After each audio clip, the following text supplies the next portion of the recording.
ఇది కొత్తగూడలో ఉంది. చాలా ఫేమస్ టెంపుల్ అండి. శివశక్తి అర్ధనారీశ్వర టెంపుల్ చాలా బాగుందండి టెంపుల్. చాలా రోజుల నుంచి అనుకుంటున్నాను వెళ్ళాలని, కానీ ఈరోజు కుదిరింది, వెళ్ళాను. కార్తీక మాసంలో ఎలాగైనా విజిట్ చేయాలనుకున్నాను, ఇవాళ వెళ్ళానండి. చాలా బాగుందండి, చాలా విశాలంగా ఉంది టెంపుల్ అసలు. ఇదిగోండి ఎంట్రన్స్, వెళ్ళగానే మనకి రైట్ సైడ్లో చైర్మన్ వాళ్ళ ఆఫీస్ ఉంటుంది.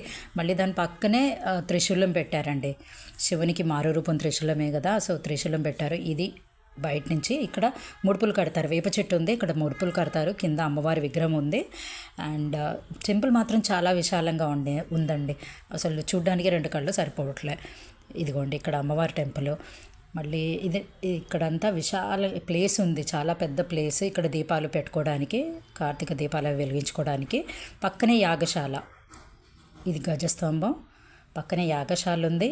యాగశాల కూడా చాలా బాగుంది, పెద్దగా ఉంది, చల్లగా ఉందండి. గుళ్ళో అంత ఎండగా ఉన్నా కానీ అదేంటో మరి చల్లగా అనిపించింది.